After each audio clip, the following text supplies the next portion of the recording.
येनाक्षरसमाम्नायम् अधिगम्य महेश्वरात् कृत्स्नं व्याकरणं प्रोक्तं तस्मै पाणिनये नमः। वाक्यकारं वररुचिं भाष्यकारं पतञ्जलिं पाणिनिं सूत्रकारं च प्रणतोऽस्मि मुनित्रयम्।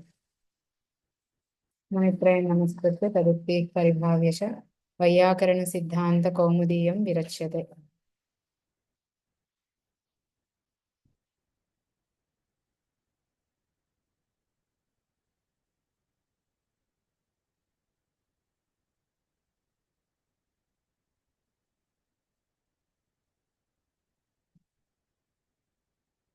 మనం ముందు చదువుకున్న సూత్రం శర్బరే విసర్జనీయ. ఇప్పుడు వాషరి.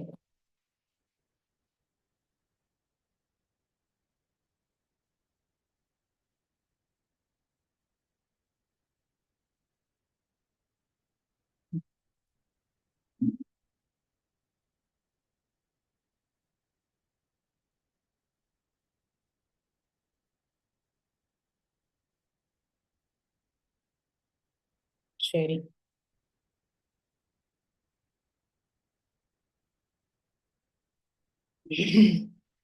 వాషరి ఇందులో ఎన్ని పదాలు ఉన్నాయి? రెండు. ఏమేమిటి? వా అనేది ఒకటి, షరి అనేది ఒకటి. షరి అనేది ఏ విభక్తిలో ఉంది? సప్తమిలో ఉంది. ఇందులోకి అనువృత్తి ముందటి సూత్రం నుంచి విసర్జనీయ అనే పదం అనువృత్తి అవుతుంది. అలాగే విసర్జనీయస్య సహా అనే సూత్రం నుంచి విసర్జనీయస్య అనే పదం అనువృత్తి అవుతుంది. విసర్జనీయస్య విసర్జనీయ షరి వా. ఏ అర్థం వచ్చింది? ఇప్పుడు షరి పరే విసర్జనీయస్య విసర్జనీయ ఏవ వా స్యాత్ అని అర్థం వచ్చింది. పుస్తకం ఓపెన్ చేస్తే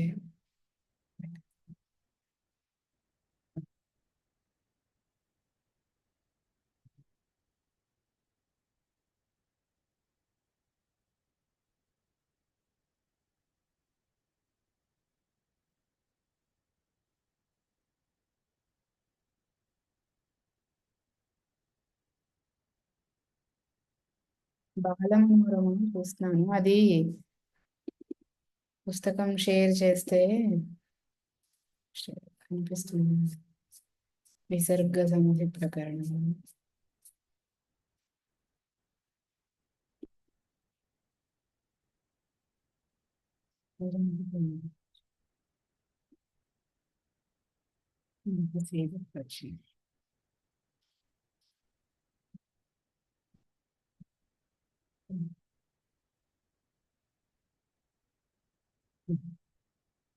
వచ్చింది.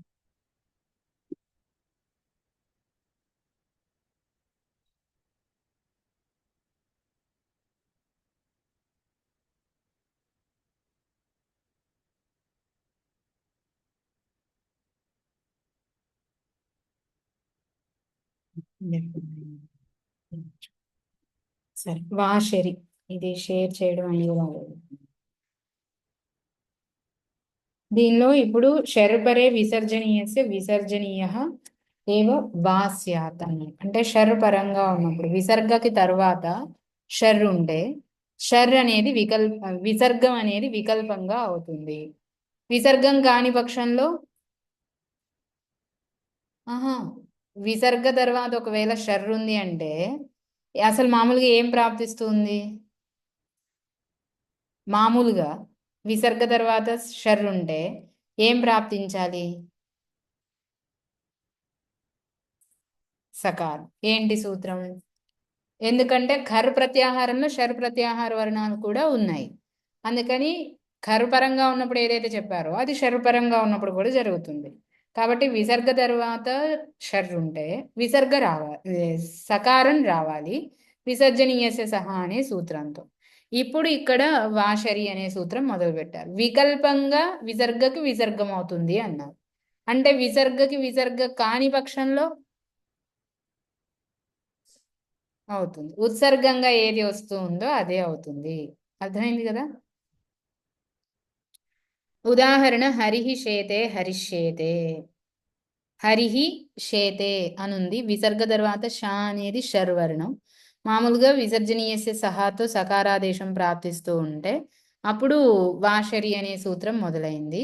షర్ పరంగా ఉన్నప్పుడు విసర్గకు విసర్గనే వికల్పంగా అవుతుందని చెప్పాడు. విసర్గకు విసర్గ అయినప్పుడు హరిహి శేతే. విసర్గ కానప్పుడు అక్కడ విసర్గ స్థానంలో ఏం ఆదేశం అయింది? ముందు సకారం అయింది. తర్వాత ఆ సకారానికి షకారాన్ని చూసి శ్చుత్వమైంది. స్తోశ్చునాశ్రుతో శ్చుత్వం జరిగితే హరిష్యేతే అని తయారైంది. అర్థమైంది కదా? ఖర్పరే శరి వా విసర్గలోపో వక్తవ్య. ఇది వార్తికం. ఖర్పరే శరి వా విసర్గలోపో వక్తవ్య. ఖర్ పరంగా ఉన్న షర్ పరంగా ఉంటే విసర్గకు లోపం వికల్పంగా అవుతుందని చెప్పాలి. ఇంతకు ముందు మనం ఒక సూత్రం చదివాం. షర్పరే విసర్జనీయ. షర్ పరంగా ఉన్న ఖర్ పరంగా ఉన్నప్పుడు విసర్గకు విసర్గ అంటే విసర్గ ఖర్ తర్వాత షర్ ఉంటే విసర్గకు విసర్గ అవుతుంది. ఉంటే విసర్గకు విసర్గ అవుతుంది అని షర్పరే విసర్జనీయ అనే సూత్రంతో తెలుసుకున్నాం. ఇప్పుడు ఈ వార్తికం ఏం చెప్తుంది? ఖర్పరే షరి. ఇది ఉల్టా దానికి. అది షర్ పరంగా ఉన్న ఖర్ అయితే విసర్గ. ఇది ఖర్ పరంగా ఉన్న షర్ అయితే లోపం వికల్పంగా. అర్థమైందా? అది దానికి ఇది పూర్తిగా భిన్నం. ఖర్పరే శరి వా విసర్గలోపో వక్తవ్య. రామః స్థాత రామస్థాత. రామః స్థాత అనుంది. విసర్గ తర్వాత సా అనేది షర్వర్ణము. దాని తర్వాత థా అనేది ఖర్వర్ణము. ఖర్వర్ణం పరంగా ఉన్న షర్వర్ణం ఉంది కాబట్టి విసర్గకు లోపం వికల్పంగా జరిగితే రామ స్థాత అయింది. లోపం జరగని పక్షంలో రామః స్థాత అని అయింది. విసర్గ విసర్గనగానే ఎలా ఉంది? సో సా అవ్వాలి కదా.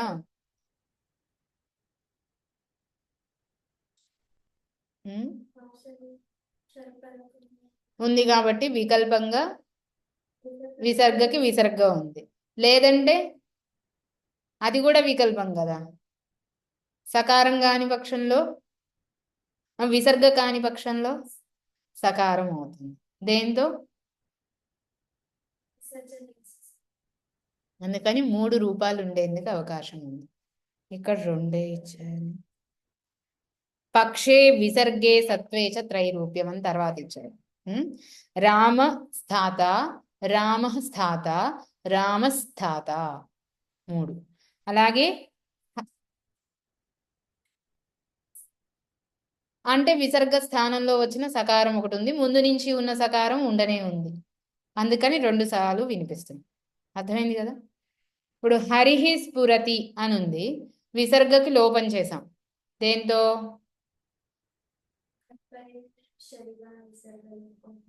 అనే వార్తికంతో వికల్పంగా లోపం చేస్తే హరి స్ఫురతి అనుంది. లోపం చెయ్యని పక్షంలో విసర్గకు విసర్గనే ఆదేశమైతే హరిహి స్ఫురతి. అదే విసర్గ కూడా కాదు అన్న పక్షంలో సకారమైతే హరిస్ఫురతి అని మొత్తం 3 రూపాలు. పక్షే విసర్గే సత్వేచ త్రైరూప్యం అని చెప్తున్నాడు. కుప్వోః కః పౌచ కః కరోతి కః కరోతి కః ఖనతి కః ఖనతి కః పచతి కః పచతి కః ఫలతి కః ఫలతి. అర్థమైందా? కః కరోతి అనుంది. కః కరోతి విసర్గ తరువాత కా అనే వర్ణం ఉంది. అందుకని ఇప్పుడు ఈ విసర్గకు ఏమవుతుంది? కుప్వోః కః పౌచ అనే సూత్రంతో జిహ్వామూలీయం అవుతుంది. అప్పుడు కః కరోతి అనేది. జిహ్వామూలీయం కాని పక్షంలో విసర్గనే ఉంది. ఎందుకని అక్కడ కః పౌచ అన్నాడు. చ అనే దాని వలన విసర్గ కూడా ఉంటుంది అని అర్థం. అందుకని కః కరోతి అనేది కూడా ఉంటుంది. అలాగే కహ ఖనతి, ఖా పరంగా ఉంది కాబట్టి విసర్గ స్థానంలో జిహ్వామూల్యం చేస్తే కహ్ ఖనతి, లేదంటే కహ ఖనతి. అలాగే కహ పచతి, ఇక్కడ విసర్గ స్థానంలో పా అనేది పరంగా ఉంది కాబట్టి ఏమవుతుంది? ఉపధ్మానీయం అవుతుంది. ఉపధ్మానీయం అయితే కహ్ పచతి, కాకపోతే విసర్గ ఉండి కహ పచతి. అర్థమైందా? అలాగే ఫలతి దగ్గర కూడా ఉపధ్మానీయం అయింది, అవ్వకపోతే విసర్గ. ఇప్పుడు దీని బాలమనోరమ చూద్దాం. వాశరి విసర్జనీయస్య ఇది, విసర్జనీయ ఇది చ అనువర్తతే. విసర్జనీయస్య అనేది విసర్జనీయ అనేది రెండు అనువృత్తి. విసర్జనీయస్య అనేది విసర్జనీయస్య సహా నుంచి అనువృత్తి అవుతుంది. విసర్జనీయ అనేది షర్పరే విసర్జనీయ అనే సూత్రం నుంచి అనువృత్తి అవుతుంది. విసర్గస్య విసర్గ విధానం చ తస్య సత్వపరిసంఖ్యానార్థం.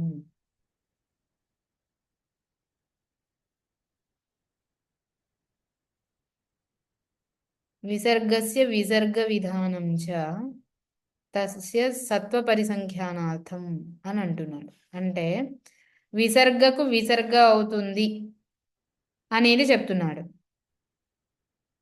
దీనివల్ల ఏంటి అంటే సత్వ పరిసంఖ్యానార్థం, సత్వం అవ్వదు అని చెప్పడం కోసం. అర్థమైందా? వాగ్రహణాచ సత్వ పరిసంఖ్యానం పాక్షికం. అయితే ఈ సత్వం అవ్వదు అని చెప్పడము వా శరి అనే సూత్రంలో వా అని చెప్పడం వలన, ఒక్క నిమిషం,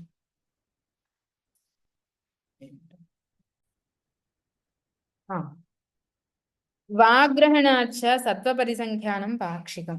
వాశరి అనే సూత్రంలో వా అని చెప్పడం వలన ఈ సకారాదేశం అనేది ఆపేది పాక్షికం. అంటే సకారాదేశం అయ్యే పక్షం కూడా ఉంది, అవ్వదు అవుతుంది రెండు.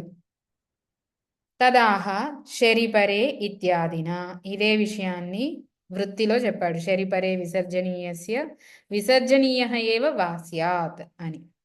హరిహి చేతే ఇది విసర్గస్య విసర్జనీయ పక్షే సత్వపరిసంఖ్యానే రూపం. విసర్గస్య విసర్జనీయ పక్షే సత్వపరిసంఖ్యానే హరిహి చేతే దగ్గర హరిహి చేతే అనున్నప్పుడు విసర్గకి విసర్గనే చేసినప్పుడు సకారాదేశం చెయ్యనప్పుడు ఉన్న రూపం సత్వపరిసంఖ్యానే రూపం. హరిష్యేదే ఇది విసర్గస్య విసర్గ విద్యభావ పక్షే సత్వే సతి సస్యశ్చుత్వేన శకారే రూపం.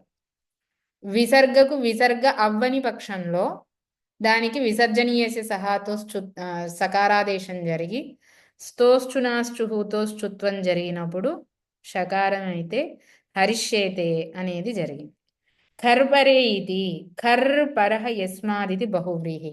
ఇంతకు ముందు షర్పరే అనే దగ్గర ఎలా అయితే బహువ్రీహి చదివాము అలాగే ఇక్కడ కూడా బహువ్రీహి. ఖర్ పరహ యస్మాద్ శరహ సహ ఖర్ పరహ షర్. షర్ ఇది విశేష్యం, ఇది విశేష్యం, అందుకని ఖర్ పరకే శరిపరే అని అర్థం వచ్చింది. విసర్గస్య లోప వికల్ప వక్తవ్య. లోపాభావపక్షే వాశరి ఇది భవతి. లోపం కాని పక్షంలో వాశరి అనే దానితో వికల్పంగా విసర్గం అవుతుంది. రామస్థాత ఇది రామః స్థాత ఇది స్థితే విసర్గలోపే అవిసర్గం ఏకసకారం రూపం. విసర్గలోపే అవిసర్గం ఏకసకారం రూపం. అలా మొత్తం